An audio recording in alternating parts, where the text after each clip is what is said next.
There's one thing you'll never see in any travel brochure about Thailand. A quiet warning from the Lahu people in the mountains of Chiang Mai. Never soak in the hot springs after sundown. And if you see a woman wearing a red hat, turn away immediately. Liana, a woman from Singapore fresh out of a heavy breakup, had no idea.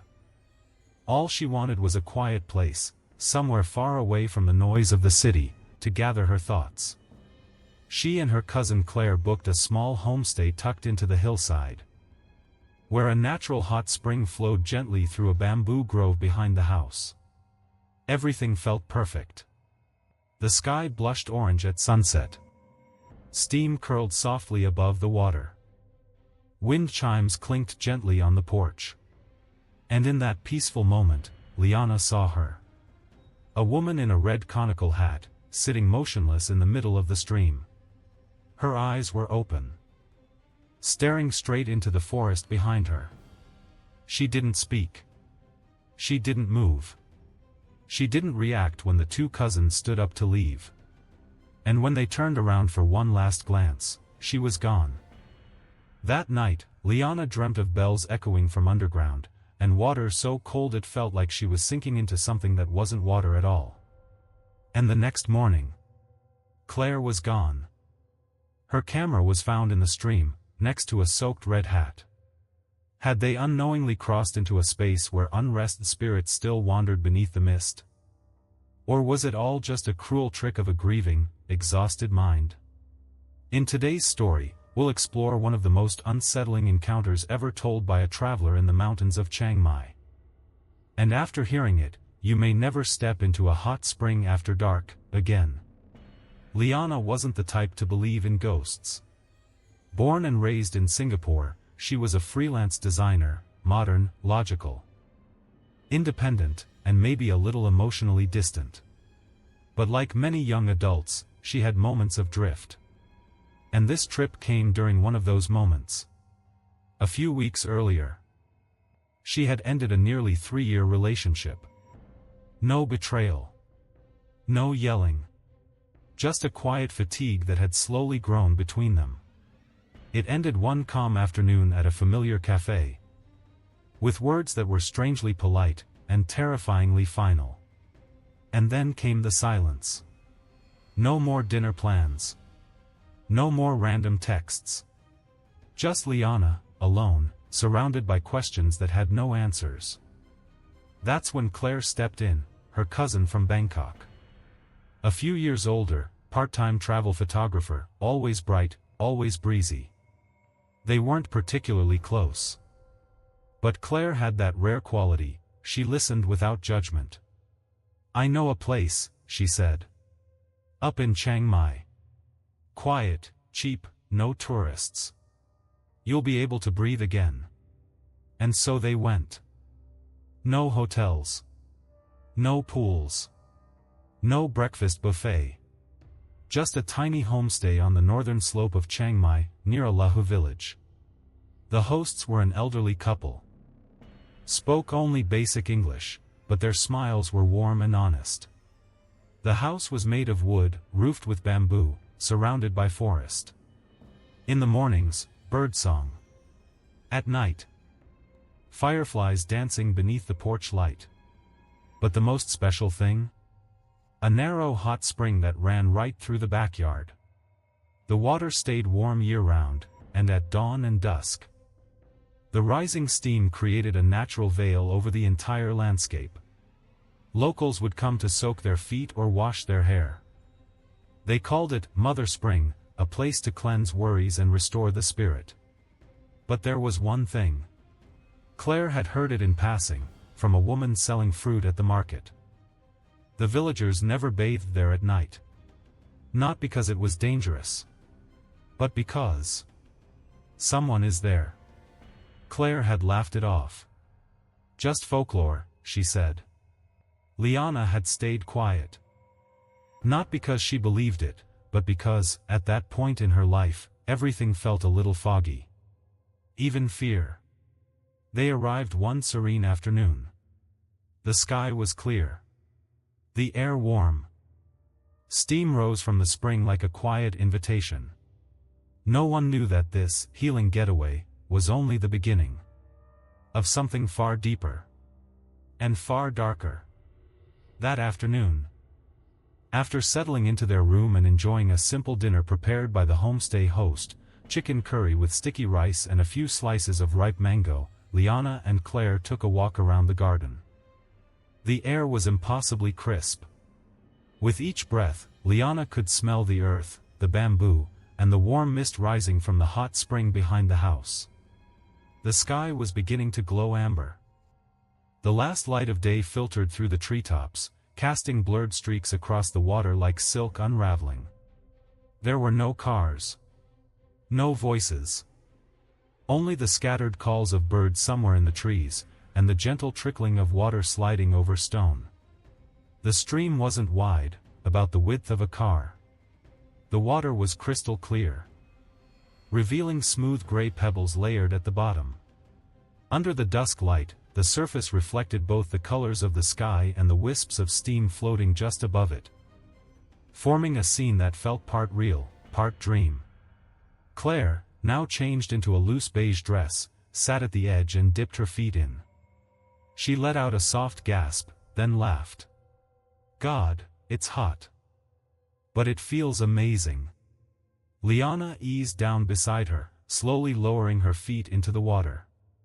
It wrapped around her ankles, warming quickly, then surging to a deep, almost intense heat, but never burning. It felt less like water, and more like being embraced by something alive. Something with breath. They sat in silence for a long while. No talking. Just listening to the water, watching the sky darken. Claire took a few photos with her camera, then placed it beside her and closed her eyes, letting out a long, slow exhale. I wish I could live here, she murmured. No phones. No social media. No one needing anything from you. Liana nodded, eyes still on the water. The mist was thickening. It curled gently around their ankles like silk threads, cool like early morning dew, yet somehow still holding the warmth of the spring. Far off, a small wind chime hanging from the eaves began to ring softly. There was no wind, but the chime sang anyway. A faint cling, almost blending into the sound of the stream, so faint you'd miss it if you weren't paying attention. Then, from deep within the bamboo grove across the stream, a soft breeze moved through the trees. It carried with it a damp, earthy smell, of moss and wet soil. It passed quickly, but Liana shivered. Not from the cold. She had the sudden, sharp sensation that someone was standing behind her, watching the back of her neck. She turned around. Nothing. Just the pale bamboo stalks, standing still in the twilight. Claire, still trailing her fingers in the water, hadn't noticed. She was saying something about capturing the sunset reflections, but Liana didn't respond. Her ears were filled with the chime. No, now it wasn't just one. 2. Then 3. Then 4. As if multiple chimes were ringing from different directions. She turned her eyes back to the water. And suddenly, the stream went cold. Liana yanked her legs back instinctively. Claire froze for a second, looked at her, then down at the water. Their eyes met. Neither of them said it, but they both felt it, the peace had ended. The first bell was so faint. Liana thought she imagined it. It wasn't like a wind chime. It didn't dance lightly in the breeze. It was sharper. More deliberate. Like someone tapping a silver bell with their fingertip. Claire remained hunched over her camera, completely unaware. Liana opened her mouth to ask if she'd heard anything, but stopped. Maybe it was the bell from the porch. Or metal clinking in someone's kitchen. Sounds carried far in the mountains. But then the bell rang again. 2 notes this time. Crisp. Metallic. Coming from across the stream, deeper in the bamboo. Ding, ding. Liana turned toward the trees. The mist had thickened, blurring her vision. The bamboo stood tall and straight, packed tightly like a gray-green wall. No wind. No movement. But the sound, it was getting closer. Claire finally looked up, a crease forming between her brows. "Did you hear that?" she asked. Liana nodded. "The bell." "Yeah, weird, huh?" Claire glanced around. Uneasy. For a moment, the world held its breath. Then it rang again. 3 notes now. Steady. Like a heartbeat. Ding, ding, ding. The air felt tight, like a drum stretched to its limit. No birds. No breeze. No sound at all. Then, the water turned cold. Not cool. Cold. The kind of cold that burns. Claire pulled her legs out immediately. What the hell? It was warm just a second ago. Liana stood up in a rush, droplets flying off her shins. Her skin felt numb, like she'd been soaking in ice for far too long. They looked at each other, eyes sharpening into fear. "Let's go back," Liana whispered. Claire nodded. No hesitation. They dried off quickly and headed toward the house. The bells were silent now, but the air still felt wrong, like something had brushed past them. Or touched them. Or followed. As they approached the back steps, Liana turned for one last glance at the stream. And in that moment, she saw it. A figure. Small. Distant. Standing behind the line of bamboo. Only the upper body was visible. No face. Just the outline of a person. Wearing a red conical hat. Perfectly still. Liana blinked. A swirl of mist rose, obscuring her vision. When it cleared, the figure was gone. She stood there for a second, unsure whether she'd really seen it, or imagined it. But her heart was racing. It felt like some unseen door had cracked open, and something cold had slipped through. That night, neither of them brought up what had happened by the stream. Claire seemed to have already forgotten. She went upstairs, edited a few photos from earlier, and quickly fell asleep after a long day of travel. But Liana didn't. She lay awake for a long time, eyes fixed on the wooden ceiling. Ears straining, as if the bells from earlier were still hiding somewhere in the wind.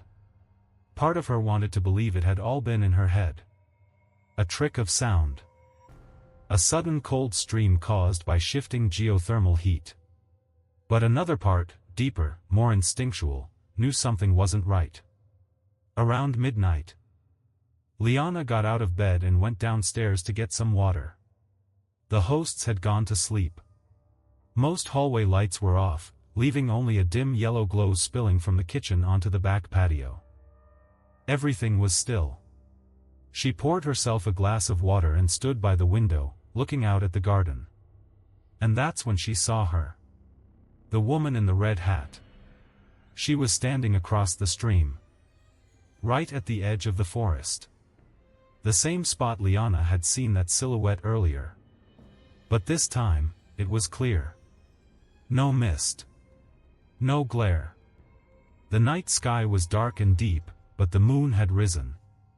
Casting enough light to reveal the woman's face, sharp and pale as glass, and just as cold as the water beneath her feet. She wore a faded ivory-colored Thai silk blouse, traditional and delicate.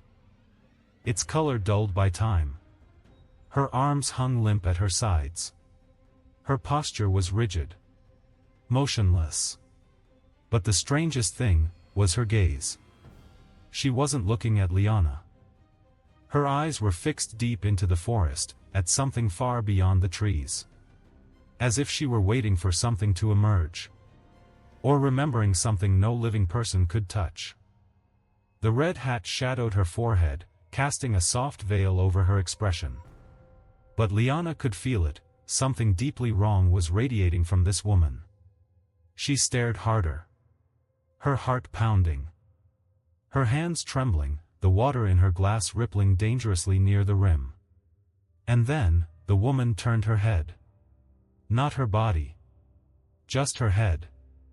A slow, smooth rotation. Like her neck had no bones at all. Her eyes landed right on Liana. There was a stream between them. A wall of bamboo. But Liana felt that gaze pierce through the glass, through the wooden walls. Straight into the center of her chest. Not angry.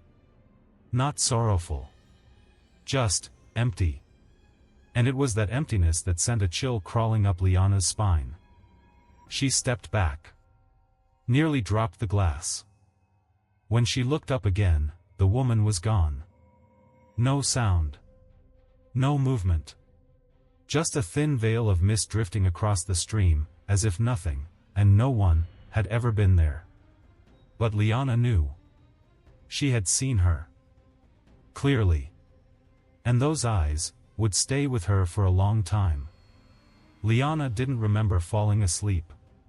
She just remembered sitting on the bed after closing the kitchen window, still shaken. Her hand trembling slightly, her mind strangely blank. Outside, the wind began to pick up, threading itself through the gaps in the old wooden walls. Creating soft whispers like someone murmuring right behind her ear. Claire was already fast asleep, turned to the side, her breathing steady. Everything was calm. And in that calm, the dream began. At first, it felt just like real life. In the dream, Liana was back at the stream, sitting at the edge like before, feet in the water, surrounded by still bamboo and fading evening light. But something was off. There was no mist. The surface of the water was mirror smooth. So clear she could see the trees reflected perfectly, and herself. Oddly, in the reflection, she wasn't wearing a hat. But in the dream, she felt something warm pressing down on the top of her head. Like something was covering her hair. She leaned closer to the water. And that's when the bell rang. Not from the bamboo. From beneath the surface. Ding, ding, ding. The sound echoed from deep below. With each chime came a subtle ripple, cold and biting. Threading its way through her skin. She looked up. The world had changed. No more forest. No more twilight. Just blackness. The stream had turned into a wide river, dark as ink. And from beneath the water, something was rising. Strands of hair, long, black, and wet, floated to the surface like drifting roots. Then a face emerged, blurred, ghostly white, with no visible features. It hovered right beneath her feet. Liana tried to stand, but her body wouldn't move. Her hands were glued to the riverbank. Her mouth opened to scream, but no sound came. Then, a freezing hand gripped her ankle. She felt each finger, thin, bony, tighten around her. The cold surged up from her foot, through her spine, making her whole body convulse. The bell kept ringing. But now it wasn't coming from the water. It was inside her head. As if someone were striking a bell inside her skull. Slow. Precise. Deep. She looked down. And the face rose from the water to meet her. It was the woman in the red hat. But this time, her face was clear. Not ghost white like wax. Her skin was cracked, bluish. Her eyes wide and unblinking. And the water didn't flow past her lashes. Everything was frozen. Her face tilted up toward Liana. Not angry. Not vengeful. Just waiting. As if trying to speak.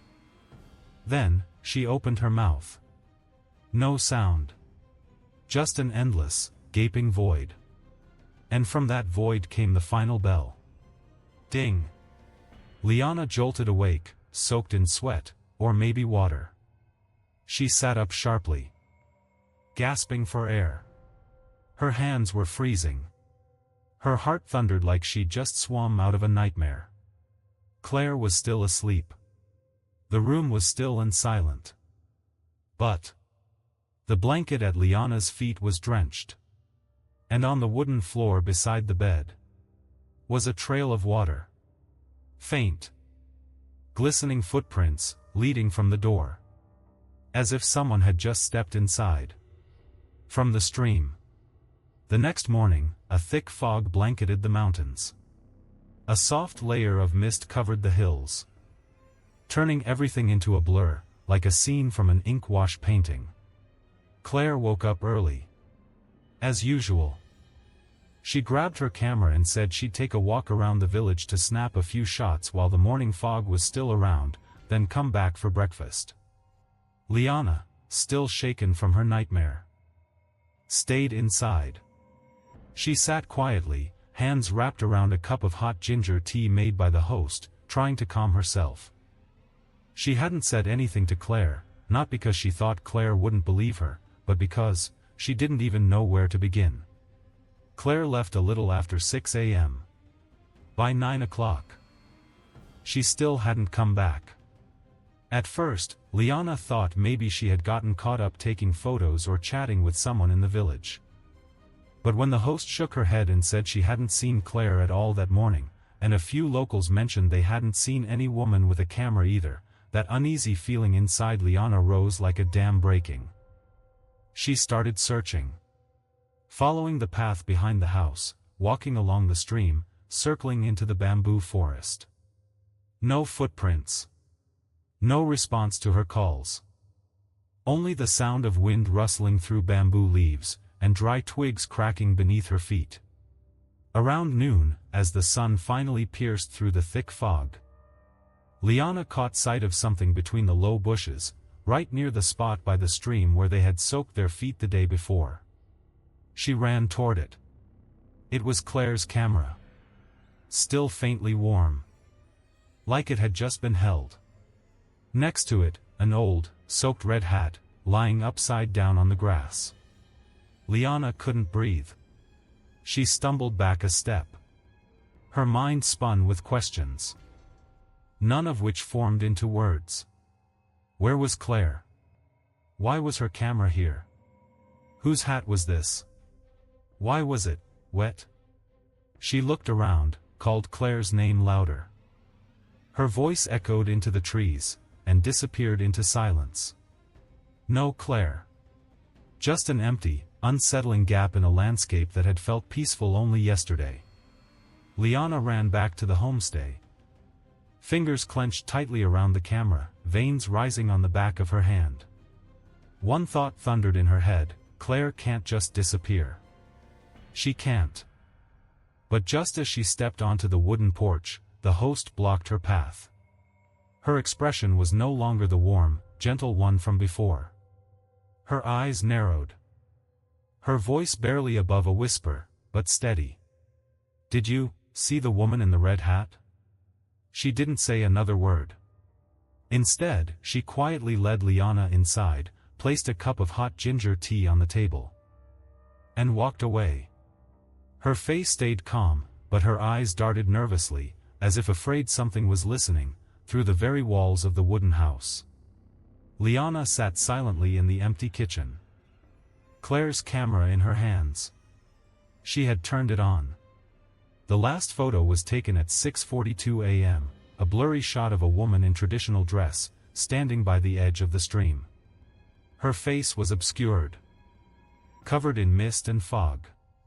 Liana knew she had no other choice. If she wanted to find Claire, she had to return to where it all began. That afternoon, as the sun dipped behind the mountains, Liana went back to the stream alone. No villagers. No host.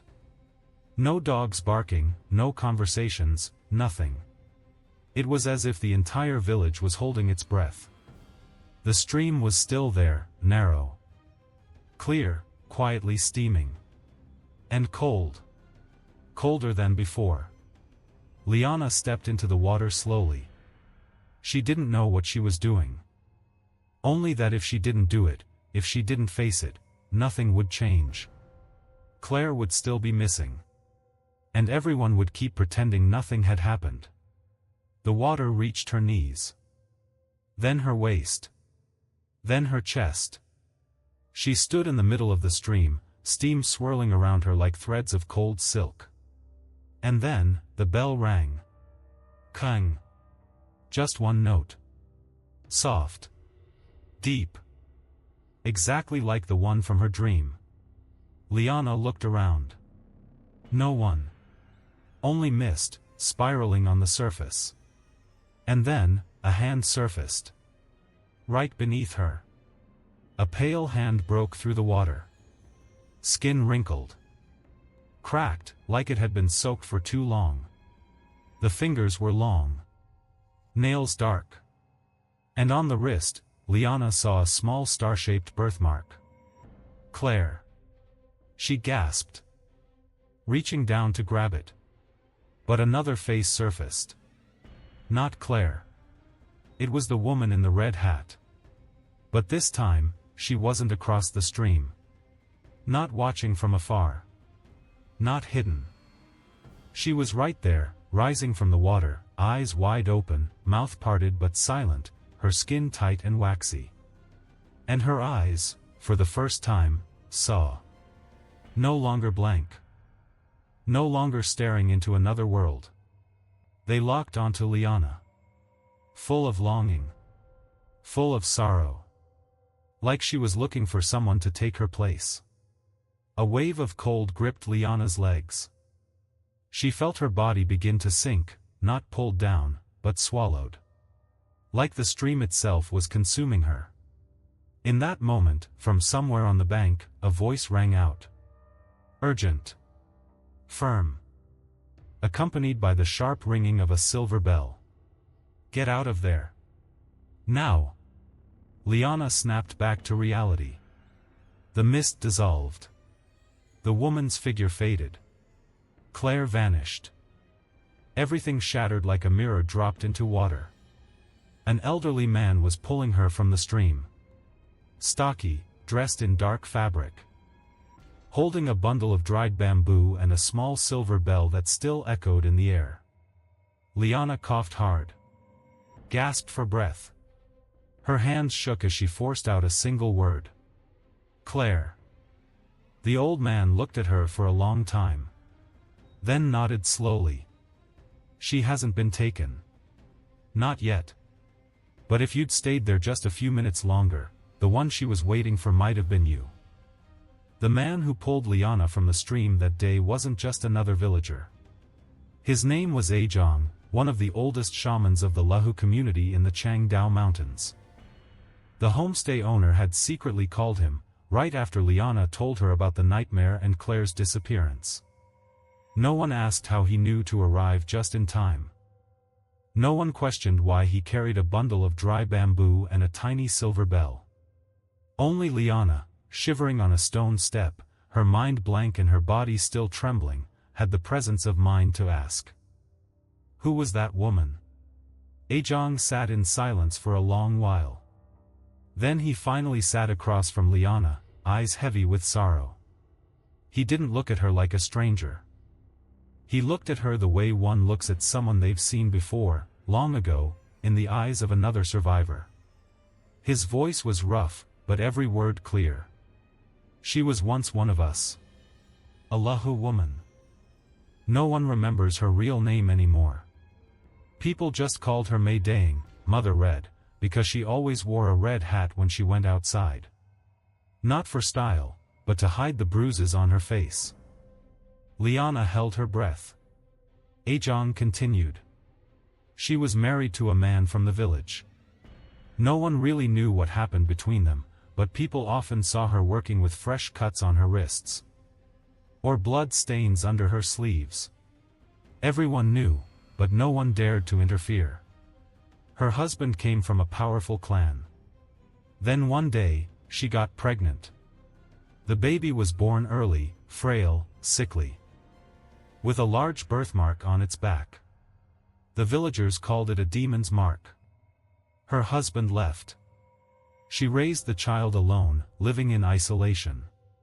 But every night, People heard her singing a lullaby, an old Lahu morning song, a song only sung to the dead. A chill crept through Liana's chest. Her heart slowed. Ajong's voice dropped. One morning, she walked out of her house with the baby, heading toward the hot spring. She told a woman in the village she was going far away. And after that, she was never seen again. But that night, from the edge of the stream, people heard bells. Not temple bells, but baby bells, tiny silver ones Lahu mothers tie to infants to ward off spirits. Since that day, anyone who bathed alone in the spring at dusk said they heard bells under the water. Some saw a woman sitting across the stream. Others saw a baby crawling across the surface. But no one dared go closer. Because they knew. Mai Daying never left. She stayed, waiting. Waiting for someone to take her place. Waiting for another mother. Waiting for another child. No one spoke. The wind blew through the bamboo grove, carrying the smell of wet grass and earth. Liana swallowed. Her voice trembled. Claire, was she the one she chose? Ajong stared straight into her eyes. He didn't answer right away. Then, in a voice that sounded more like a warning than a reply, he said, "No one is truly chosen, until they step into the water. And Claire hasn't. But you did." Twilight had just fallen when Ajong began the ritual. He didn't use an altar. No statues. No incense. Just a clearing near the stream, where the water lay still like glass and the wind had stopped blowing since late afternoon. Liana knelt at the edge, gripping Claire's jacket tightly, the only thing left with her warmth. In front of her, Ajong arranged a spiral of dry bamboo strips on the ground. Each piece was shaved thin, about the length of a forearm, tied together with dry grass fiber, and lightly coated with resin.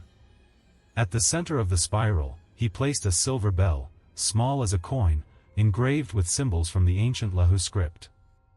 He said it once belonged around a newborn's neck, not for decoration, but to keep wandering spirits away. Ajong rang the bell. The sound wasn't loud, but it was deep. Each chime pierced the skin, touching a layer of awareness words could never reach. It wasn't sharp, it was unsettling. Like someone knocking gently on the wall that separates the living from the dead. Then he struck a flint to light the bamboo spiral. Flames leapt up, pale blue at the edges, burning golden at the core. The smoke rose, not like ordinary smoke, but in tight spirals, like a small dragon winding through the air, drifting toward the stream. Ajong began to chant. Not a prayer. A lullaby, soft and ancient, in the Lahu tongue. Liana didn't understand the words, but she felt their weight. Like a father calling out to a child lost in the rain. Like a mother singing to her baby from across the grave. And then, the water began to move. Tiny ripples spread outward from the center of the stream. No hands had touched it. Yet something stirred. The mist rose. But it wasn't cloudy. It was clear, like it had come from the bottom. Like someone was stirring it from below. And through that mist, a figure appeared. Claire. She stood in the middle of the stream, eyes closed. Hair wet and plastered to her cheeks. Her skin pale. Lips tinted blue. But she wasn't sinking. She stood, motionless, like she was still dreaming. Liana made a move to rush in, but Ajong held her back. Don't touch her. Not yet. Then he rang the bell one final time, long, slow, echoing. And the fire went out. At that exact moment, Claire opened her eyes. She looked around. Dazed, then collapsed into the water. Liana screamed and dove in, pulling her back to shore. Claire's body was ice cold, but there was still a pulse. She coughed violently. Vomited up a mouthful of clear spring water. And from her lips, something clinked onto the stone. A tiny silver bell. Ajong and Liana both froze. He picked up the bell, blew gently on it, and tucked it into a cloth pouch. She had already started to let her in, he whispered. But we made it in time.